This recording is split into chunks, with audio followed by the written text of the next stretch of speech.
समाज हा कसा नोकरीला लागला आणि मुंडे साहेबाच्या काळात लागला आणि मुंडे साहेबांनी पोलीस केले. माऊली शिरसाट बोलतोय. बोला, काय म्हणता? माझं बोलणं अर्ध राहिलं ताई, तुम्ही फोन कट केला त्या दिवशी. हम्म. तुम्ही जे समजा असं तुम्ही कोणत्या परत आधार परत का फोन करताय? त्या दिवशी मी तुम्हाला सांगितलं ना, माझ्या सांग- भावना ज्या आहेत मी तुम्हाला सांगितल्या. काय भावना आहेत? कशाला फोन अहो, करताय तुमच्या तुम्ही? काय भावना आहेत ताई? नाही नाही, आम्हाला काही भावना आहेत का नाही? विषय- तुमच्या भावना आहेत. अहो, अख्ख्या आमच्या समाजाच्या भावना दुखल्या ना.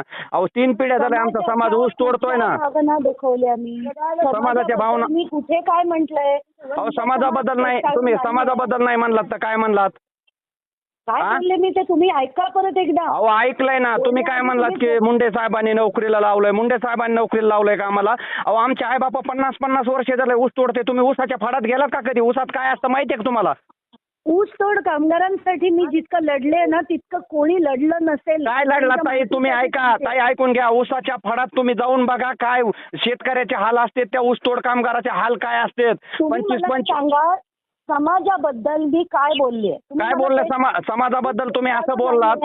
आणि ऐका मी दुसरी गोष्ट सांगतो. बीडमध्येच समाजाचे नोकर आहेत का? ताई महाराष्ट्राच्या कान्याकोपऱ्यात जा, चांद्यापासून बांद्यापर्यंत जा, तुम्हाला किती कलेक्टर, एसपी, DYSP वंजारा समाजाचे त्यांच्या हुशार येऊ लागले. परळीमध्ये जे सगळे अधिकारी आहेत हा. ते सगळे एकाच समाजाचे का? बिंदू नामावली नावाचा जो प्रकार असतो तो हा. कशासाठी असतो की प्रशासनात सगळ्या समाजाला इक्वल चांगलं रेप्रेझेंटेशन मिळावं.